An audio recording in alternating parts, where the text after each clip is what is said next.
What's up, guys? Tambo here with our Week 2 NFL Core Report.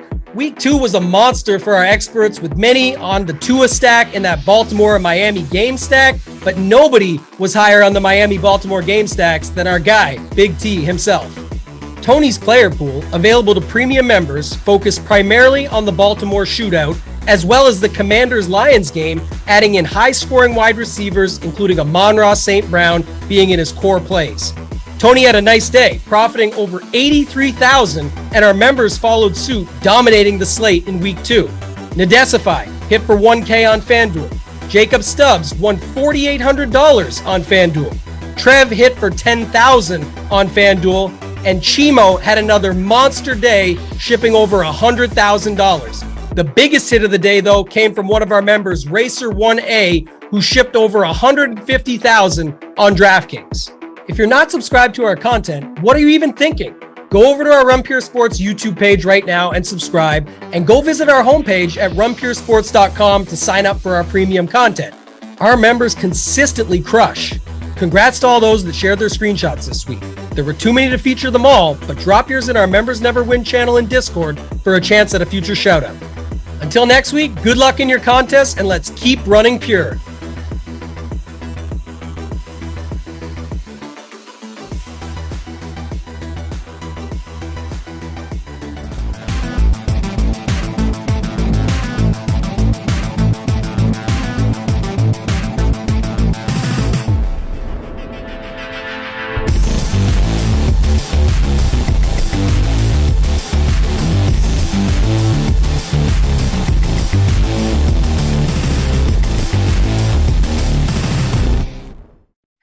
Picking winners. I'm looking forward to it. As always, we got Mangone from the DFS side. He's Bets Guy too. We got Spread from the Bet side. He's the DFS guy too.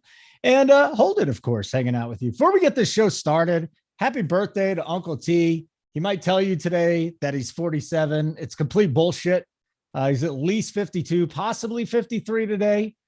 Spread Astaire will join the Old Guys pod again tonight, and once again be the youngest member of the podcast. But today we got to talk some betting. We got to talk some DFS. Let's bring one Travis Mangone in here today, enjoying the wonderful weather here in Denver. Nice and cool today. We got some football weather, Mangone. We got Buffalo, Miami, Kansas City, Indy. These are the games we'll be talking about. Philly, Washington, Detroit, Minnesota, Rams, Cardinals, Thursday Night Football too. What is the highlight of the Week 3 slate for you, Mr. Mangone?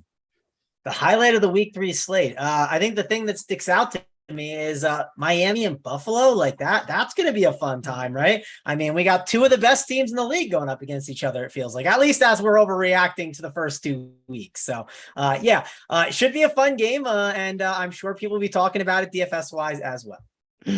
Holden from the nerd side says Uncle T. Happy 53rd, buddy. All right, Spread Astaire. You've been breaking things down with the playbook over there on the bet side. Before we get into this whole shabingus with these games, and we are starting with that Buffalo Miami game. I'm what do they call it? It's 6 to noon is what it would be, I suppose. Very excited about that game. But Spread, you guys debuted a new playbook this year. What's going on the bet side, my friend? Oh yeah, the playbook has been going great. So what we do is we get in there, run a numerical model. It's going to give you a projection. So if Tyler, JJ, the Facts Man, we don't have a pick on a game, but you still want to get action down, you'll see what we projected it at and which way we lean, even if we didn't make it an official play on the spreadsheet. And then Tyler goes through and adds a bunch of game notes. I go over those with him, and he kind of gives reasoning for the reasons we attack these props. So even if you're a DFS player and you don't bet, the playbook is chock full of information about specific individual matchups that you can use to build your lineup. So it's not just a betting tool, it's a tool for everybody. And so far, we've been really excited with the results. I've been very excited with my results in DFS. Mangone helping me out, Hoop, Tambo, Big T, JSU, all the big guns. Give me some really good plays. I'm going to give a shout out to Cranky Phallic over here. Thanks for getting me on to Drake London last week, because that definitely helped some of my lineups as well. Give us a like. You get a chance. We got a very good audience last week, looking for these numbers to go up too. helps us with an algorithm. I don't know what an algorithm is. Just hit the like button and things will work out well for you. Okay, let's get into this game. We'll start. You know what? We'll go with the bet side like we normally do. Buffalo 6-point favorites on the road. 52.5, 53 is the total here. Spread. This is the game of the week. I wish it was the Sunday night game, to be perfectly honest with you. But Josh Allen, Tua, do you expect the Dolphins to open things up like they have to start the season? Yeah, what an impressive game. And when I talk about this Miami team, Holden, you might as well just call me Luigi because I'm wearing the L. Travis got me last week in the Ravens-Miami matchup. So, of course, I will own up to it, give Travis his credit. In the third quarter, I was thinking I was going to be taking my credit, right? I was already stretching out for that victory lap. They're up by 3 touchdowns. And so the thing is, this isn't beating a team, New England, that I wasn't that high on at home where New England's traditionally struggled, right? They've never played well in Florida. They went into Baltimore and beat a very good defense on the road. So I don't think it's arguable anymore. This offense is for real. The scheme that McDaniel has these guys playing is for real. But the thing is, they come up against the toughest team in the league. When Tyler and I were working on the playbook yesterday, we were talking about the Titans and the Rams and how our numbers are so low on them. And I said that any team that plays Buffalo is going to be mathematically skewed right now because Buffalo is so good. They're just putting a hurt on these teams. So I don't want to go against Miami again. And Tyler and I are actually opposite here, but I ran the numbers and I have this game coming out under the total. So on the playbook, we bumped it up a little to put Tyler's projections in there as well. But I originally had this game going under, and that's where I'm going to go. I know that the Miami offense looked absolutely fantastic, and the Buffalo offense has been unstoppable here. But that's combining to give us a total. It opened at 53. It's going to continue to go up all week. You continue to wait. I would bet that Saturday night or Sunday morning. It might get all the way to 55. And I'm going to go under on this game. Just with the idea in these divisional matchups, all it takes is for one lull in scoring, red zone turnover, missed field goals, things of that nature. And this game goes under. So I like the under in this game. I'm staying away from the side because I don't want to, because I like the Bills. My numbers like the Bills. The numbers are going to love the Bills with what they've done in the first 2 games so far. But I don't want to step against Miami again, right? I don't want to have to be wearing my Luigi outfit next week on this show. So congrats to Travis. I'm not stepping in front of Miami. I'm taking the under. All right, let's go, Travis. If Gabe Davis is back this week and he missed last week with an ankle injury, I will say there's 1, 2, 3, 4 super elite wide receiving options in this game. You would think it's going to be a very popular game to stack. Let's start with the quarterback position. Would you lean toward starting Tua? Because I think he'd have lower ownership than Josh Allen. What do you want to do at quarterback here? And then obviously getting into wide receiver and the other skill positions, Mangone.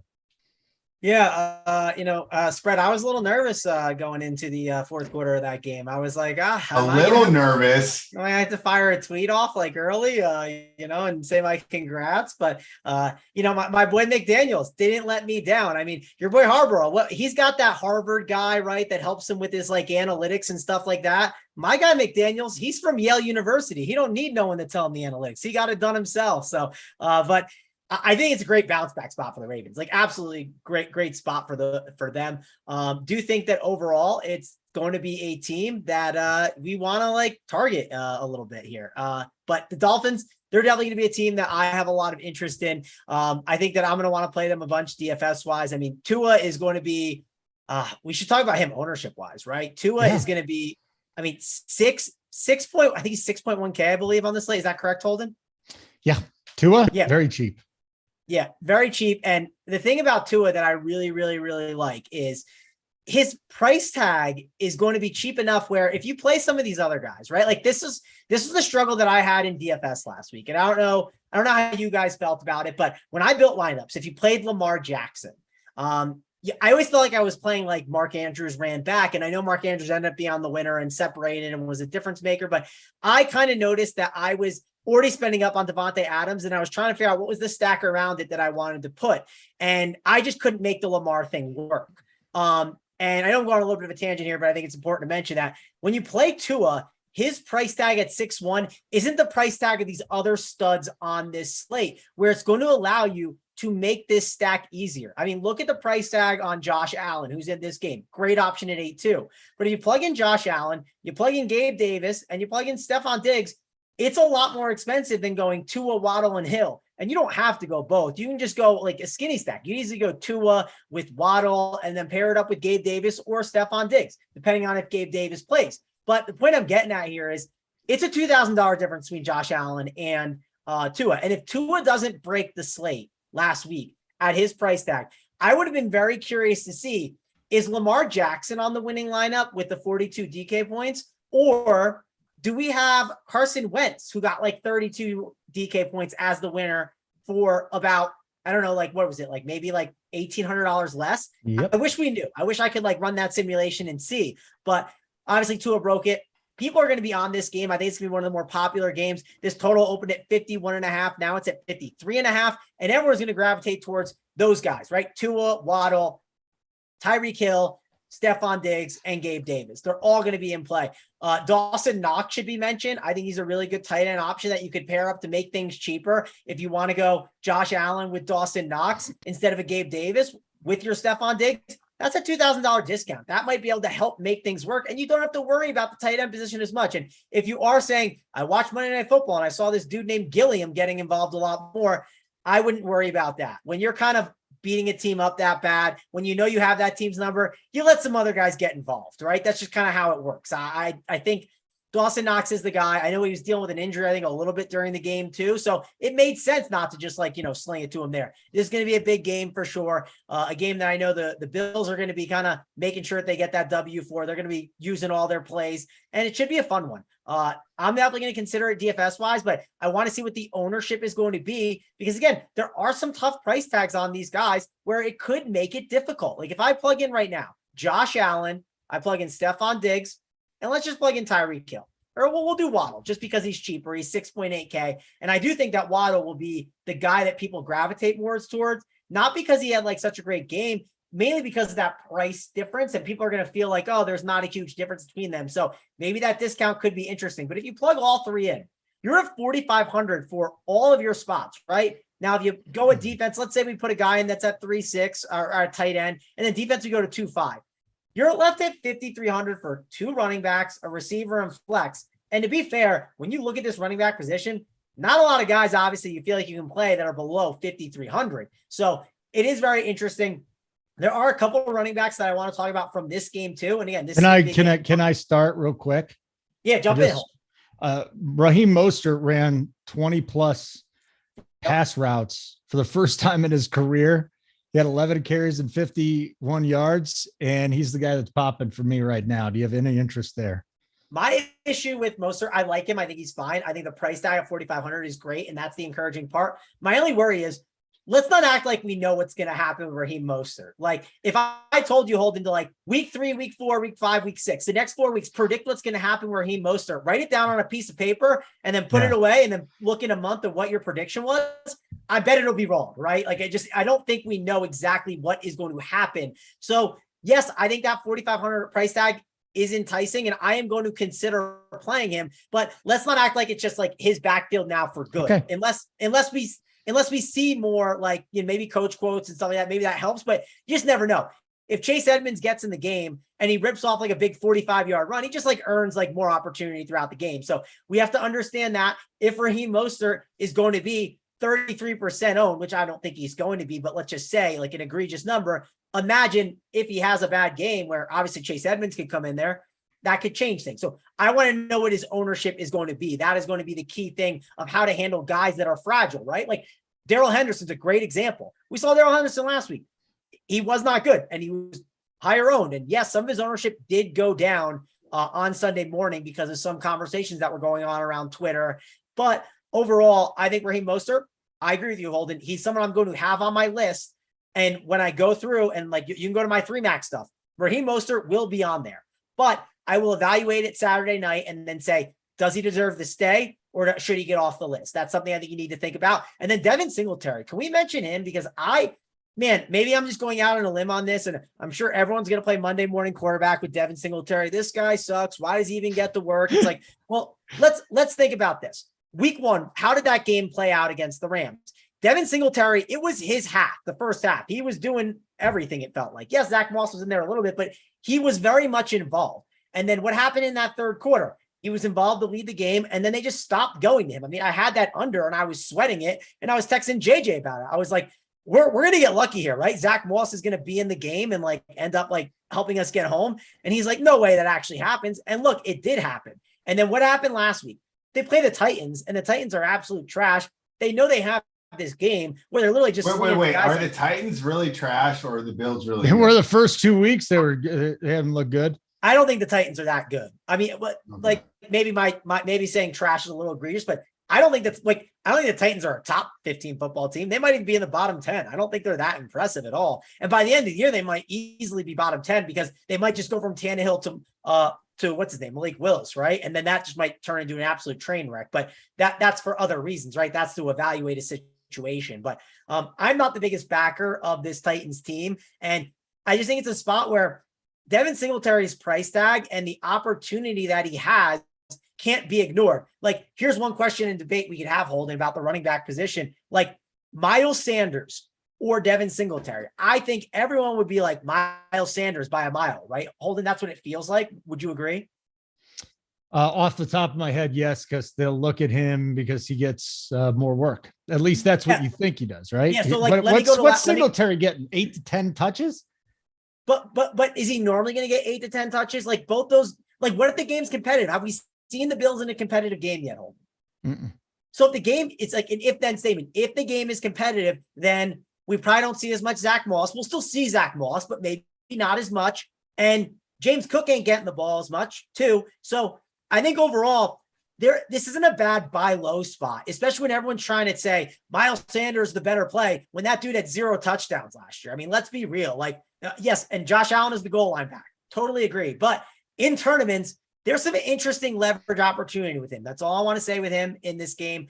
And then Chase Edmonds, he could obviously be interesting too if he gets that work back as well. But running back is seeming to be a very thin position overall. And that's why I think we need to mention these super cheap options so we can jam in some of these really good top end receivers on our teams, like Stephon Diggs, like Tyreek Hill. Right. I want to jam them in there. They're all great plays and they're all going to be very high on the list of options I'm looking at, but I want to see what their ownership is going to come in at. And I think overall, Waddle gains more ownership than Tyreek Hill, and it's going to make Tyreek Hill a better tournament play overall. Spread last week, Mangone had a comeback and owned you. We'll see if he owns me this week because I want nothing to do with this backfield.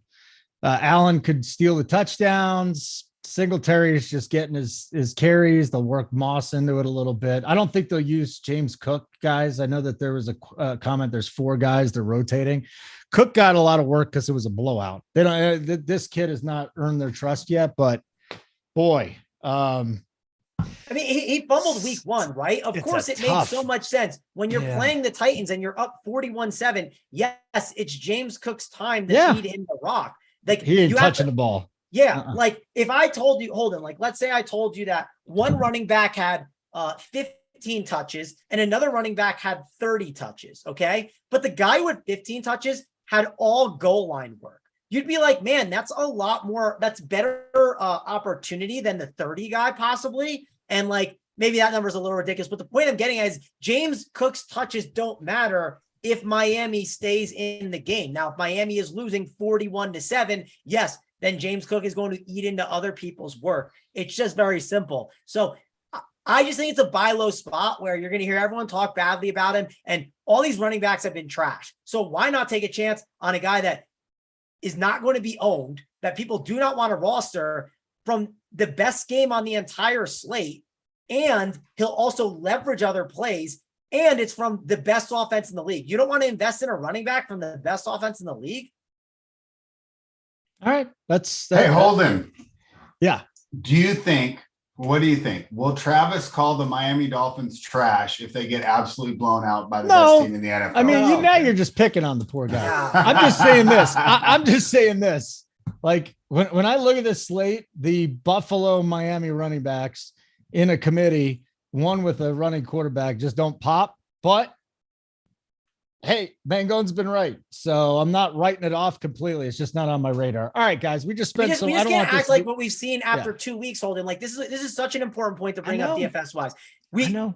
My buddy said this to me and he's spot on with it. Week 1, what is it? It's everyone thinks about week 2 and they say, oh, we saw this and there's too much bias that way. And then what happens is people realize, oh, you know what? Like we were kind of wrong on that, but something that I've seen twice, there's like a huge bias towards that. Like I have a big enough sample now and I know everything. Like again, write these things down on a piece of paper, check it in 4 weeks and then be like, man, I was wrong here. I was wrong here. I was wrong here. Instead of saying, I know what's going to happen, take advantage of the field thinking they know what's going to happen and then pivot to other things that make more sense. That's the way I think we should be playing DFS. Yes, there are some things that are going to be constants. Like Cooper Kupp last year, we'll understand every single week he's just going to print. It's just going to be simple. But I think taking advantage of the field is the thing that we need to be doing.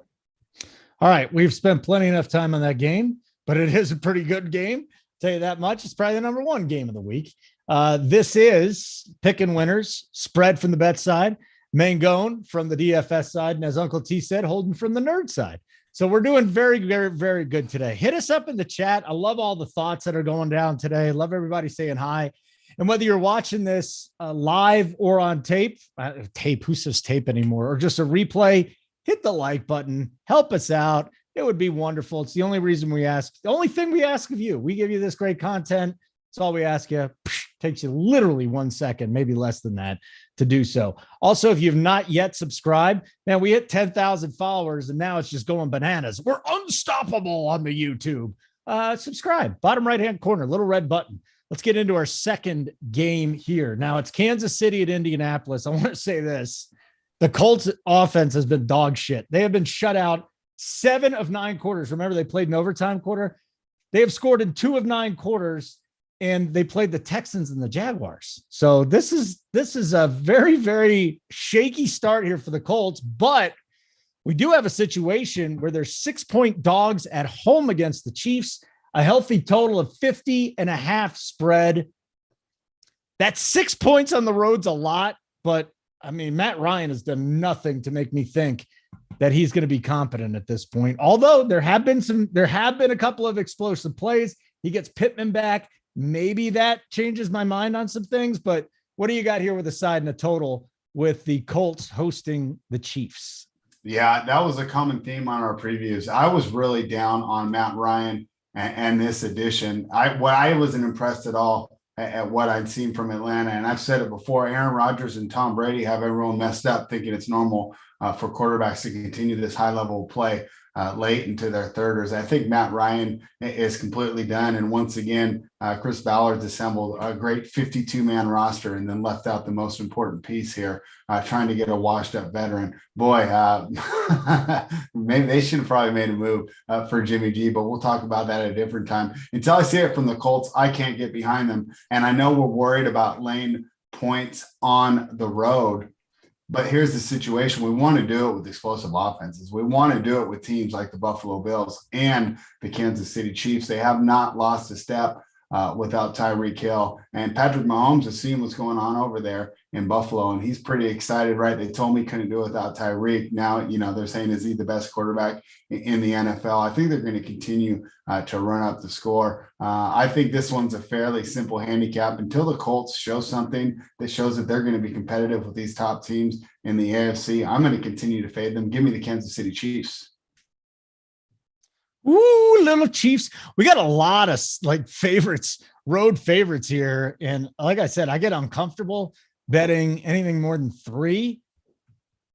This might be a game that kind of bucks it though, right? Damn, Kansas City looks good right now. You want to bucket with those great offenses, right? Yeah. You don't want to bucket with like a Pittsburgh Steelers grind them out type of team, right? You want to do it with these high-powered offenses. And especially with teams that have something to prove. And I love where Kansas City's at with the team that's accomplished so much, but yet still has that chip on the shoulder, feeling like they're being doubted heading into the season. All right, Mangone, let's get to the DFS side of things, because here we go. Another game that looks really sexy.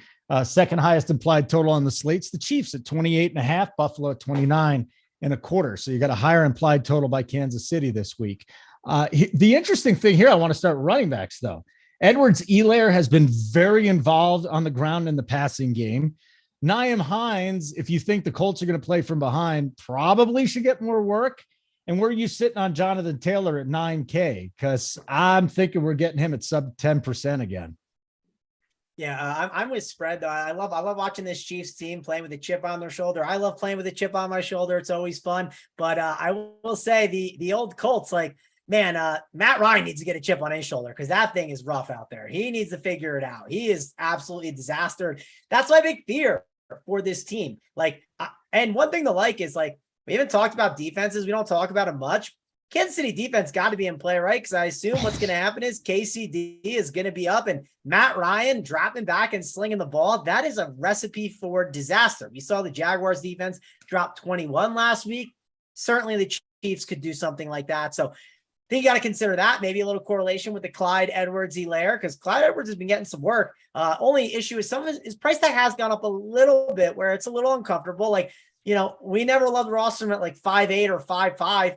Got a roster him at 6'3". This does look like a little bit of a different CEH. So I think he's going to be in play and an interesting option.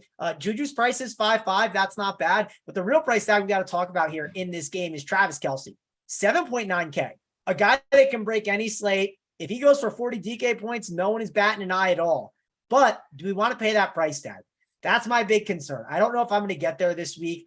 He's going to be low owned in tournaments, though. So if you want to take a chance on Travis Kelce, not going to tell you it's a bad idea, but one thing I would do with my lineup is if I plug Travis Kelce in, put him in there, and then take out Kelce for some other option, and then that's like a lot cheaper, and then see how many upgrades you can make for your lineup.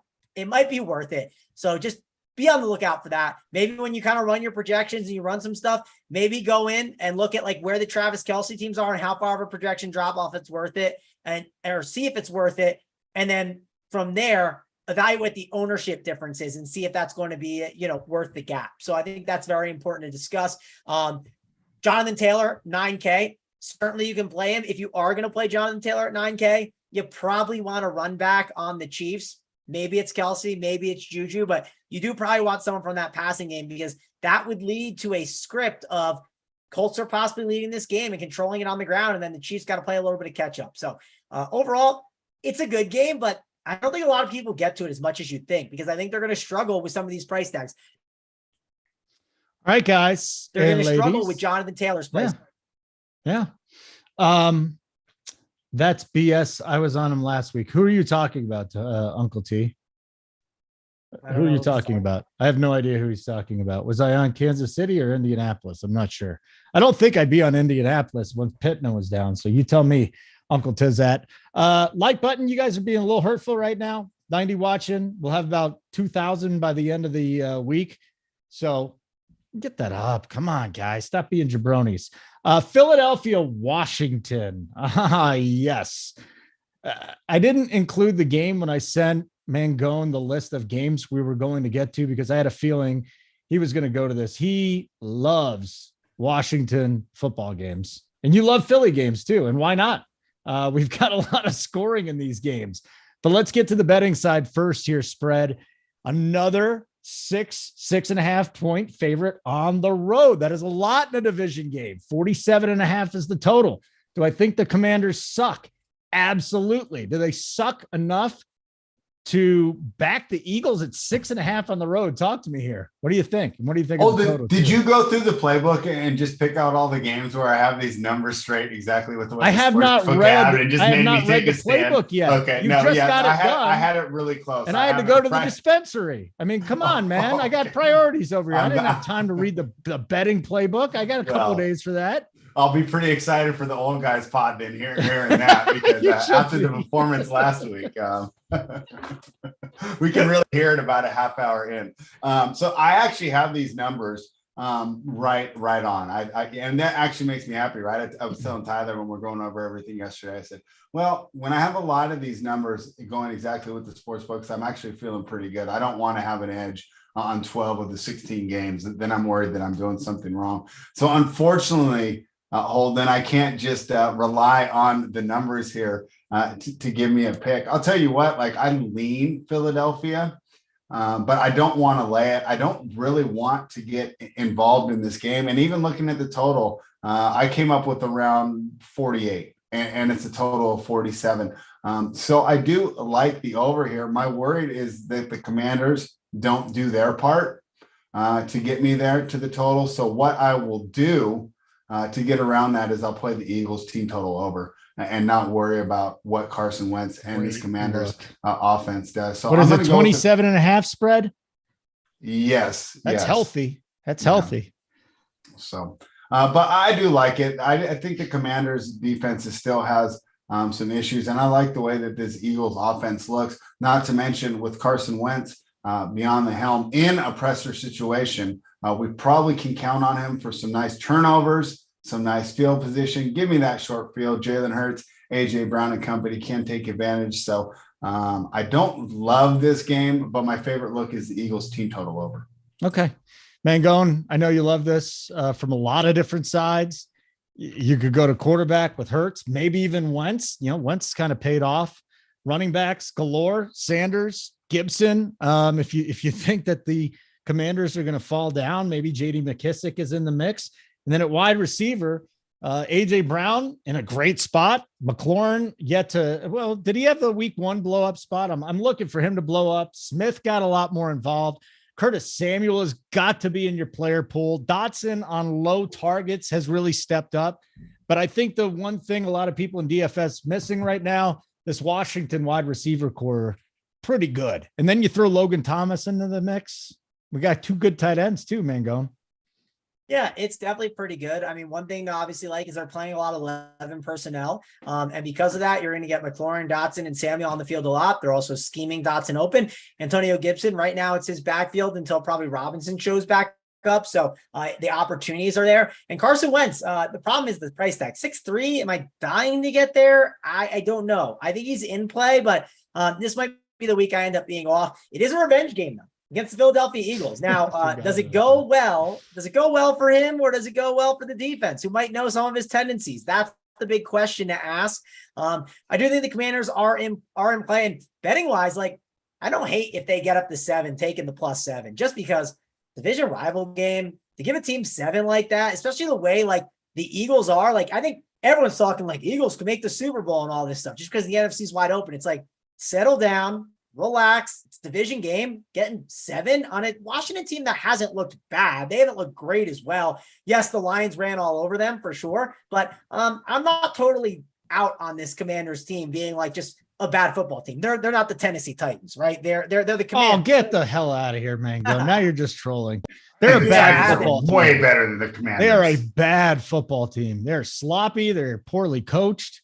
There's a lot of bad things going on in Washington, but Mango, I know. We're throwing slight jabs at spread for fun. Okay. That's all, we're not. Okay. That's not a KO punch like my boy McDaniels, right? We'll pick our battles for that. This is not one of those I want. Is he McDaniels or McDaniel?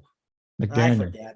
Well, I'll just say this: it's singular, right? Yeah. Just make McDaniel sure went to Yale, and I think Nathaniel Hackett went to Chattahoochee Valley Community College. But we'll get into that another time. I think it should be McDaniels because he's got big balls, right? As Tyreek has said, that man got big cojones. You haven't heard that one, Spread? Or not Spread, Holden? You haven't heard that quote? No, I mean, I'm just not talking about other men's balls right now. Tyreek Hill. Trying to do a show here, and you're talking about nutsacks. So please continue, Mango. And anything who else are we looking at this game? I can't believe you haven't heard that one. It's so funny. But let's go to the Eagles. Let's talk about them. Let's talk about Jalen Hurts. Obviously a great DFS option, 7.6K. His rushing ability is just so good. I'm not going to be out here just saying Jalen Hurts is MVP or something after 2 weeks. I know people love Jalen Hurts. He's better for DFS. We put him against some really good defenses in the playoffs. Then I want to see him impress me. So I think he's great for DFS. So that's what we play. We're not trying to roster Josh Allen because he's the best quarterback, or Aaron Rodgers or Pat Mahomes. Jalen Hurts, just as good as them, just because of his rushing ability. Like him for DFS. Miles Sanders, 5'5". We talked about him before. I think he's in play, but I want to see his ownership. That's going to be very valuable to me. So I want to see what that's going to be. And then I want to go back to AJ Brown. Very, very, very explosive in the first week. Last week, again, kind of like to talk about this a lot. How much was AJ Brown needed? right? How much was he needed in that game? It seemed like they kind of got up and then you watch the Vikings just unravel. And it was like AJ Brown hit the medical tent at one point. Yes, he went back into the game, but do you need to press AJ Brown when you're just absolutely destroying them? They already got a connection, right? Why not work it up with Watkins and Smith and all these other guys? Get them a little bit more involved in the offense. That's time to kind of spread some love around, right? Get Dallas Goedert involved. When do you go to AJ Brown? In games when, you're on the road, right? Let's say this game is close. It's a tight division game. Where do you end up going to? When Aaron Rodgers was in a tight game and you need to get a W and the game is close in some of these division games against the Lions, what would he do? Let's say the Lions kept the game competitive or the Vikings. He just beat it to Devontae Adams. These division games is when you can see the game get a little bit sloppier, get a little tougher. And then what does a player like Jalen Hurts do? They lean on their guy. And that guy's AJ Brown. I'm looking to go to him for sure. Got that Mickey Mouse narrative. Obviously, we've talked about a bunch in play because they both wore the Mickey Mouse ears together. They're best friends. We're going to see a big gains from AJ Brown this year, and I do not want to miss out on them. So if the Eagles are on the slate and we're talking about him on this show, I'm likely talking about AJ Brown pretty much every week. So I think he's in play. And then I did talk about Dallas Goedert a little bit. 4.7K, pretty nice price tag on him. I think he's a really good option. And then Logan Thomas on the opposite side, 3.5. If you are going for cheap, he has not ran as many routes as I've been hoping so far, but he's clearly been involved enough where I think at that price, you just can't ignore him here in this spot. I will say this at the receiver. I don't want to mess with Darius Slay right now. I don't think that the Eagles give Terry McLaurin the Justin Jefferson treatment, Mangone, but Curtis Samuel's my man. I mean, he's just, and I don't think people are going to be on him as much. I think he's another sub 10% guy. He's got a nice little ceiling. So Curtis Samuel's the guy I'm looking at from here. Anything else on this one, or can we move on to Detroit and Minnesota? No, huge Curtis Samuel guy too. Like him, still think the price is cheap, and they're just involving in the offense in the red zone and all throughout. So you have to like Curtis Samuel. Okay. Like button would be great. Appreciate that. What's up, everybody? Justin, Otters, Rants. If I left your name out, don't worry about it. I see you in there. And we really appreciate you hopping on. Tyler's here too. That's great to see. So spread real quick, bet side. What do you got going on the bet side right now? Pump it up because people need to get over there if you're into sports betting. All right. We've already mentioned the NFL playbook earlier. If you missed it, though, it gives you numerical projections of the score for every single game. So if myself, JJ, the Facts Man, or Tyler, Joey don't have a play, but you still want to get down on a game, you can see where we're going. Maybe you want to make a 16-team parlay, right? And bet every single side or every single total. We got you covered there. Not to mention, JJ's gone a different way with the content there, bringing in the Facts Man, and that is the most unpredictable show on YouTube right now. So that's great. Both of them have been doing very well in college football, which is fantastic for me because I don't have time to cap college football, but I want to bet it and I want to watch it and I want to enjoy it. I've been grabbing those guys' plays, having a great time. And we can't forget all the great winners that Joey Work's been giving out on the diamond. So we got you covered for all sports over at Run Pure Bets. Oh, Joey Work on a heater, by the way. I told him if the Seattle run line bet hit that I'd give him a big props today. It didn't hit last night, but he still made us money. He's hitting dogs over the last 2 weeks. The guy has just been in fuego. If you're betting baseball and the playoffs, Worktober is right around the corner. Joey Work, I've been tailing him for 2 years in the playoffs. It has been very, very profitable. Mangone, we'll plug the DFS side here in a minute, but I got a couple things to talk about when it comes to Detroit and Minnesota. So, wow. First of all, Amon-Ra St. Brown is 7-2 on DraftKings. He should be in the 8Ks on DK. I will say that. Second of all, you just look at the lines here. This time it's 6-point home favorites for Minnesota. Detroit +6 on the road. 52.5 is the total and spread. I'd just like to remind you, unders are hitting at a 69% clip. They're 22-10 so far this season. How about an under 52.5 in this one? What do you think?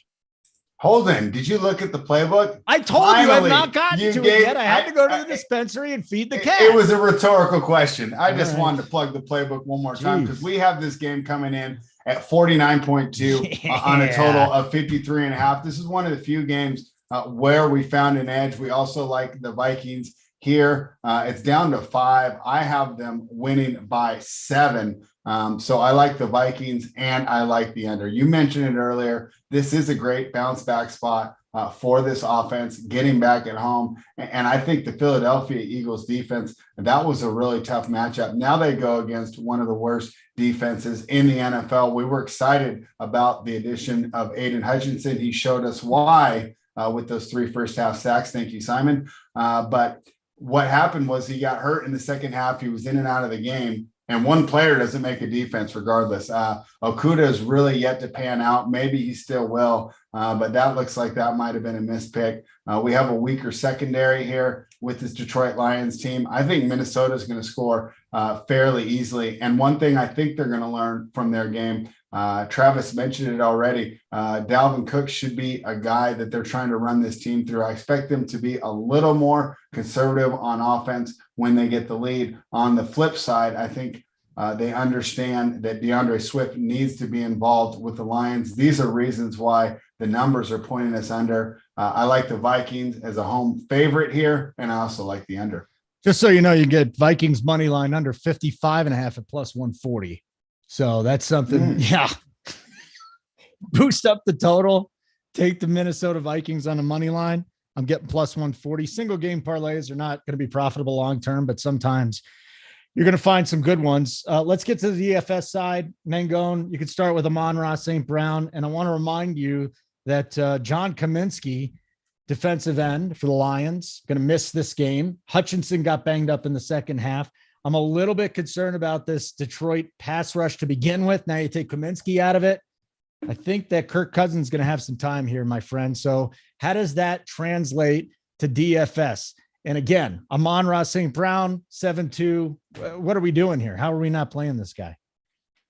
Yeah, I mean, I'll admit I was a little worried about the Detroit offensive line last week, having some injuries, but they end up bouncing back there. Maybe the D-line ends up being okay. Just depends what you think of this Vikings team.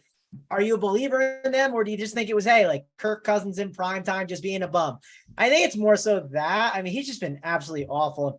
I don't understand why. It's like if he's not in that 1 o'clock window, it just ain't his thing. So I think overall, I'm with you with liking some of these Vikings. DFS wise, love Amon-Ra St. Brown at 7-2. Just got to ask yourself a question. Are you playing Waddle, Hill, Diggs, Jefferson, Gabe Davis, Mike Williams, if we got Keenan Allen out? I mean, the receiver position is just loaded with guys. And I still haven't mentioned a bunch more. I'm sure I'm forgetting someone and being a donkey, but I'm just mentioning guys that I'm coming up with off the top of my head. But Amon-Ra St. Brown, he is that man. He's scary. 7.2K. Jared Goff, the one thing to like about him, Jared Goff ain't really the deep ball kind of guy where like I get all those like check downs of Amon-Ra St. Brown, and we do play DraftKings where PPR matters. So really good spot for him. Definitely interested in him with a, in a dome and a trailing game script.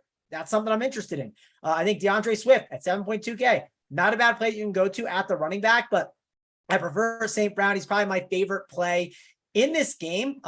You could argue Justin Jefferson raw points wise. Yes, probably the best play in the game, but is he worth it for the price of 9.3K? That's the big question. That's the big debate to have, because listen, I think Justin Jefferson's great. I think Cooper Kupp is amazing too, but they have to do a lot at that price tag. That's just a fact. Now, if there's other guys that can match them, like let's say you can find 3 or 4 of the receivers that can have ceiling performances that match Jefferson in the mid tier, might be more intriguing instead. So I think these Justin Jefferson types that are like 9.3K and Cooper Kupp, I think they're great DFS plays, but I think they become more valuable when we have the bye weeks that come. We have less games because there's more opportunities for these guys to become winners on the winning lineup because of the ceilings that they have in the mid tier. So it's something I'll be thinking about. I'm not fading Justin Jefferson by any means, but when I'm building out lineups, if salary's tight, I might have to cut Justin Jefferson more than I want for a guy like a Jalen Waddle or a Mike Williams or a Gabe Davis, just to be able to get upgrades in other spots. It could be worth it. So that's my overall takeaway. I like this game. Don't know if I'm going to like stack it up all the way. It feels like a better like skinny stack spot for me where you just get exposure to one play on each side. Maybe I do like an Amon-Ra St. Brown paired up with like an Irv Smith. I mean, Irv Smith got involved a lot last week, and he's still only 3.1K because of Monday Night Football, right? They didn't up that price tag enough. And some of these guys that did play on Monday Night Football, their prices got adjusted for basically what they did week 1. And Irv Smith didn't play week 1, so he didn't get any type of adjustment. If this game was on Sunday, Irv Smith would not be 3.1K. He'd probably be 3.7K. So overall, think that we got to consider him. We can't ignore him. And I think he's a good play to pair up with Amon-Ra St. Brown, or you can go with Justin Jefferson. But if you do, you better have some cheap other options to go along with it. Just out of the clear blue, did you guys know Cole Beasley's part of the Bucks now? We're not gonna. Yeah, he just signed with the Bucks, man. That was wild. So Brady's got himself. I don't know. I don't know if like he's probably not going to be. If he's on the slate, I probably won't even play him because it's like first game. Well, I mean, Brady's got his his little white guy in the slot, and they're on the slate. It's Green Bay at Tampa Bay, and they don't have any wide receivers. No Evans, no Godwin. So I'm just throwing it out there. I just noticed that. We got 2 more games to get to. We'll get to the Rams and the Cardinals, then Thursday Night Football, Pittsburgh and Cleveland again. Amon-Ra St. Brown, man, the dude just doesn't stop. It is so much fun to watch him play. Like button would be great. If you haven't checked out RunPureSports.com yet, I highly recommend you do. There's so many things that we have going on there. Core plays. So all of our analysts give you their best lineups. You got to leave 3 spots open, but you can fill in the other 3. You get Big T's player pool, every single player that he has in his pool every single week. You get that. Tambo, JSU, Hoop, of course, who's been absolutely crushing things. Mangone with the 3. Hey, talk about the 3 max that you got going there. I tailed for the first time, enjoyed it. Great content. Mangone, what are you putting up there for 3 max? Yeah, so I basically talk about approaches that to take in single entry 3 max. I put 3 core plays up, 1 for single entry, 1 for, and then 2 for what you do in 3 max. I put my pool of quarterbacks. I put my pool of running backs, receivers and tight ends, and then defenses. And along with it, I have the stacks. And last week, one of my favorite ones to go to was the Carson Wentz one. So yeah, I basically talk and I have a little strategy breakdown where I kind of go to each tier, like quarterback, running back, receiver, tight end, talk about things that I like, talk about different approaches, maybe strategy things that come up. Like, let's say everyone last week, they were spending on Saquon Barkley. One thing I wrote about there was I was like, everyone's paying for Saquon Barkley. Perfectly fine. Go ahead and do that. But I'm not going to go there because I think he's just too high owned. I'm going to go down for some other cheap options. And I talked about some of those mid-tier receivers that I like. And another thing that I mentioned, I thought was a unique strategy to just make a very smart team and just make one slight pivot. In these single entry 3 max stuff, you don't have to go off the board and play crazy stuff. You can if you want. There is a strategy to do that can be profitable. But one thing that I like to talk about is just here's the slight pivot that you can make off of the chalky cash lineup. And one of them I mentioned was Davante Adams. Now, I understand he did not get there. But my strategy was if I play Davante Adams, then what am I going to play him with? Well, I'm not playing him with Dortch because everyone's doing that. And that instantly will make my Davante Adams lineups really unique. And I refused to pay down for Dortch. I still ended up cashing. I ended up having a good 3X kind of day. That's because I had guys like Tyreek Hill in my team. I had the stack of Curtis Samuel with a Carson Wentz. I just made sure I'm not playing Dortch. I'm not playing Dortch or one of those pivots in that range. If I go to a cheap receiver, it's a guy like Samuel at the lowest, right? I just did not want to have the same type of build as the field that's playing their cash lineups in there and just these chalkier builds. I want to play good plays that are chalk, but I don't want to play them all. I want to play some of them, and I want to find slight ways to make my team different from the field. So that's kind of some of the stuff that I talk about doing. And I got lucky at the end. I literally made a quick change. I got off Joe Mixon, changed it to Tyreek Hill, and that was a big difference in me cashing and not cashing. But those are some things that, when you kind of build out your lineups, you really need to think about. And I looked at the ceiling and I was like, I just think Tyreek Hill's ceiling is better. And yes, it was way better. And those are things that I discuss in the breakdowns as well that are important. And you don't have to tail exactly what I'm doing. If you want to tail what I'm doing, I'm perfectly fine with it. But this type of conversation helps get you to think in a better tournament mindset. It helps you to think, hey, maybe you're looking at a team at 1255 and you say, Mango talked about Mixon versus Tyreek Hill and he attacked a higher ceiling. And maybe you're looking at 2 plays and you're like, wow, this guy's ceiling is 8 points higher than the other. What am I doing? I'm trying to win a tournament here. And maybe you'd end up deciding to take that play instead. I'm just trying to help you think through your decision-making by reading through some of my thought process. All right, guys, you're being buttheads because you only got 40 likes. So If you're watching this after we taped it live, well, we're probably a lot higher. But come on, what does it take you 1 second? We only got 40% of the people there. Take the 1 second and don't be a jabroni. So spread a stare. 1 4:00 game that we want to talk about because there's some great ones early on. I know that people are going to be on the Packers and the Bucks. They're going to want to see the two old guys go at it there. We have a crappy Falcons Seahawks game. Jacksonville, the Chargers. So the one really good 4:00 game to me is the Rams at the Cardinals. We got a 3.5-point favorite on the road for LA. Total here is 48.5. And we saw Kyler Murray with this improbable comeback, run around for 30 seconds, scoring touchdowns. Ultimately, he looked like garbage until late in that game. But what do you think of the Rams here on the road, laying 3.5? I'm as a Raiders fan, it sucked to watch Kyler pull that comeback off, but as a bettor, it gave us a great opportunity to back the Los Angeles Rams this week. We saw what happened when these two teams played in the playoffs last year, and that's what Kyler's going to do, right? And we see this in the NBA as well, where these great athletic guys that may not be championship caliber players just get it done against crappy teams and against terrible squads, right? And I think that's what we saw Kyler do. Now he's got to go against a Rams defense. Of course, this defense won the Super Bowl, the best defensive player in the game. Aaron Donald out there, Jalen Ramsey showing flashes of his old self, getting that game-winning interception last week. And this is a Rams team that should know about keeping their foot on the gas after they already gave up that big lead and became another team to succumb to a huge comeback in week 2. They were able to pull it off, but I love that wake-up call for the team. I think Stafford's just going to continue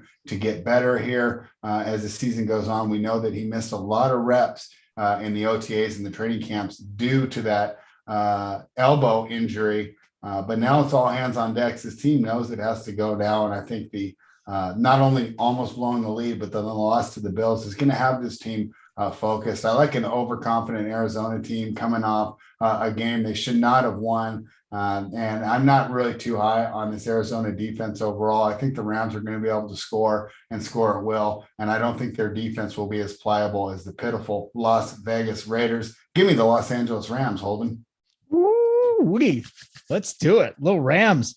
Again, 3.5 keeping me off of that. Maybe it's a live betting spot. Hopefully the Cardinals can, get a quick field goal or something, but I'm not on this Arizona team, man. Kingsbury got lucky. He looked incompetent. Murray's running around. He's making bad mistakes. So not big on them, but we can find some DFS guys. And I just asked the chat this, Mangone, like you've got Kupp, Adams, Jefferson, Chase, all 4 of the really big guns that are on the slate this week. Is Kupp number 1 or would you go Adams, Jefferson, or Chase? Man, for me, I'm kind of leaning Jefferson, but I don't know.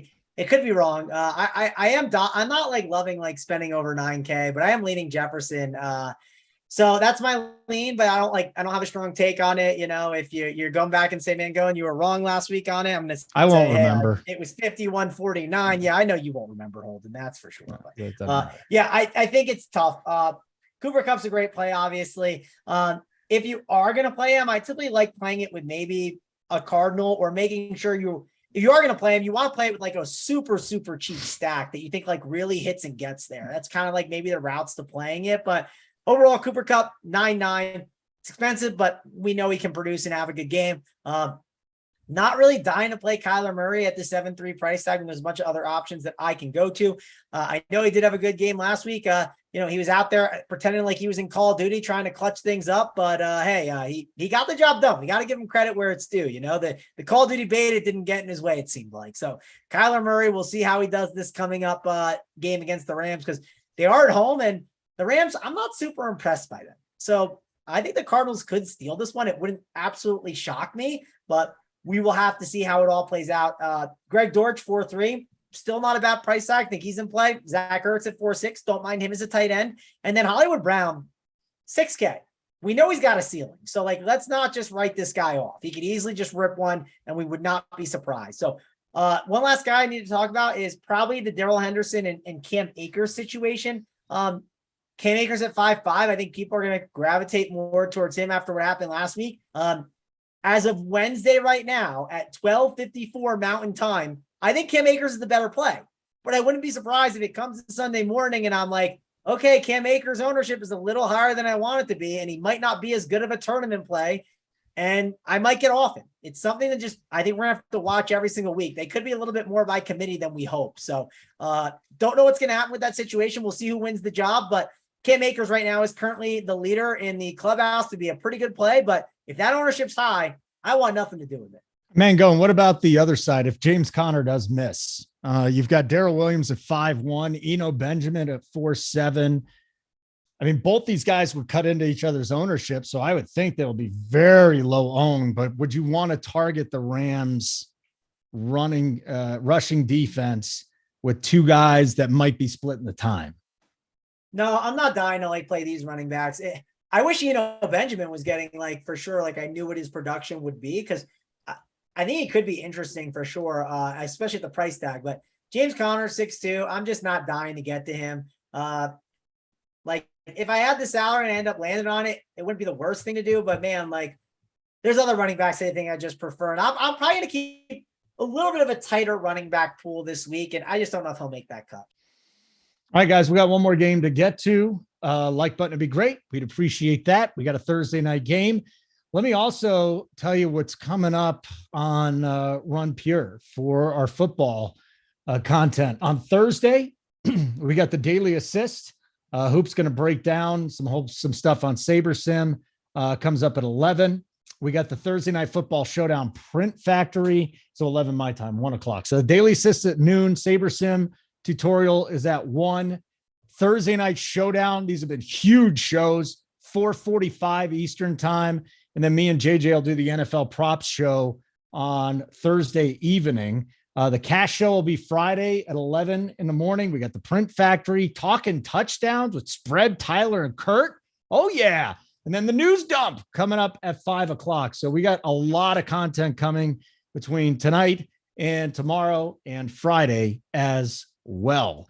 Thursday night football, ugly.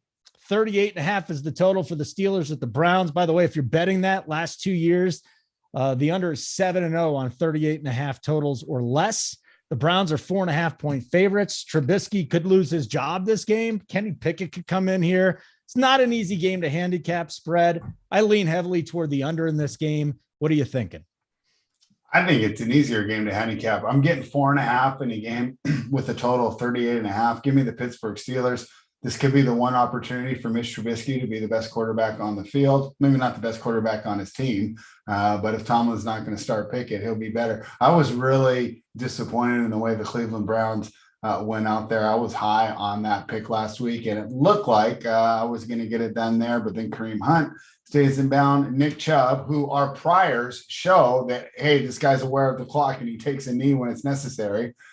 Doesn't this time. The team absolutely blows it. And this could be one of the things that really bites the Browns this season. This could snowball with the type of negativity on a franchise that already kind of has that losing stigma around it. The exact opposite there in Pittsburgh. These guys seem to get it done, at least being a winning, respectable franchise. Regardless of the situation. And one thing I did notice from that Jets game is this Browns defense is so reliant on their pass rush. The secondary is really taking a hit over the last couple of years. They're not covering like they used to. And I believe that Trubisky's going to get a chance to look a lot better than he did against a solid New England defense this last week. So I think the Pittsburgh Steelers can go ahead and keep this close. They might even win outright, but give me the Steelers plus 4.5. So this will be a showdown slate, Mangone. And again, it's ugly. You do have Nick Chubb. Maybe there's some Najee Harris. There's defenses. There's kickers. This, to me, is going to be a low-scoring game. So just from a showdown standpoint, is it running game, kickers, defense? Is that going to be too popular? How do you want to handle this game? I don't want to handle this game. Me neither. Let's talk about it. Mitch Trubisky and Jacoby Brissett. This total has trended down to 38.5, and it's probably not going to be pretty. My advice is probably like, if the quarterbacks are going to have ownership in showdown, not the worst idea to maybe consider fading them. Like, I don't know, just get goofy with it. Like, consider fading some high-owned stuff just because it could easily find ways to not get there. Nick Chubb is probably the best play if you had to pick on that entire slate. Another thing to like sometimes in these like lower scoring games that can end up getting there, it could just be not a quarterback like on the winner, and it could be a lot of these like short A-dot guys that catch these like PPR points. Like Deontay Johnson could have a monster game because of his PPR that he gets. So yeah, I would say overall that's kind of my takeaway, Holden. I'll be doing a single entry 3 max content for tomorrow for it. I've already slightly put up a couple things, but I'm hoping by like tonight I can have at least some of the plays buttoned up on it, get it out a little bit early, and then not check it too much more after, because let me tell you, I do not love this game, but there's money to be won, and we need to find ways to just make our teams different. Bad slate to play the chalk, right? This just chalk ain't good. So make sure you're doing some different things. Just become a subscriber and go look at Tony's Big T stuff. It makes it really simple. Okay.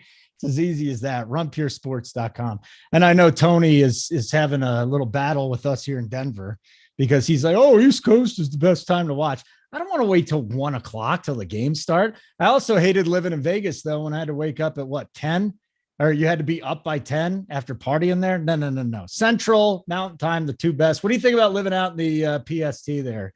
Spread, you like waking up that early?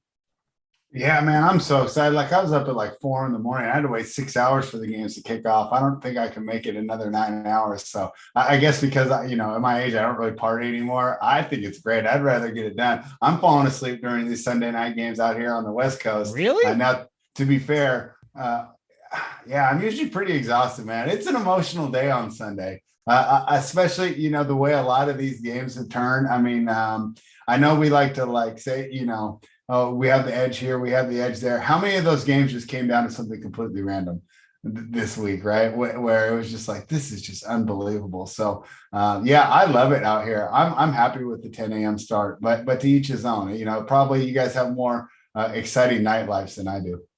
No, I am not. I have a lot of things to say about this as someone who was in the Eastern time zone a lot. The thing that I miss the most, right, about my I think the start time is fine. Like watching the games at the time is fine. My problem is in the morning. I like to always wake up at 6 a.m. on the East Coast. I ain't waking up at 4 a.m. on Mountain Time. I'm going to tell you that right now. Like to wake up, Spread. I'd get out of bed. I'd go grab myself a bagel, right? I have like a little bit of time to before the craziness, just to eat a nice little breakfast sandwich and stuff. Now, no, Spread. That doesn't happen. I roll out of bed. I get at about 8 o'clock, maybe like 7:30. I'm grabbing a coffee. I'm throwing the show on. I like to have a little bit of time just to kind of navigate and button up some stuff myself. I hope at some point, Spread, I can start waking up at 4 a.m. here to make it happen, but it's not easy, Spread. I'm going to be on the East Coast. And you're just so excited, man. I try to go back to sleep, and then about 4:15, 4:20, I'm like, it's not going to happen. No, but I need that sleep to make sure I can. And then Saturday night, I have trouble going to sleep because I normally stay up pretty late. So I'm going to be on the East Coast time zone in about a week. I can't wait to get back there and have my old routine and everything. I like my routine, and I don't know, Spread. I'm going to have to find a way to figure that out and maybe change it. But I do not like the time that I'm waking up right now. And I loved how by the end of the day, yeah, I'd be really exhausted, Spread. And I would just pass out at the end of that Sunday night football game, and it was beautiful. All right, my friends, this has been a fun show as always. If you missed any of it, all you got to do is just do the little thing and go back, and you can watch the whole thing. It's amazing. Tomorrow night, afternoon, 4:45 Eastern time, the big guns, Tony, JSU, Tambo, Thursday Night Showdown, Print Factory. We'll be watching that, try and figure out a way to make some money on a shitty Thursday night game, but it's still football, and I'll still be watching it. Simon, great work. Thank you. When we don't notice you, that means you're doing a great job. We rarely notice you during shows. For Spread and Mangone, like button on the way out. Check out RunPureSports, RunPureBets.com if you have not already. Spread, Mangone, great seeing you. I'm Holden. Simon, get us out of here.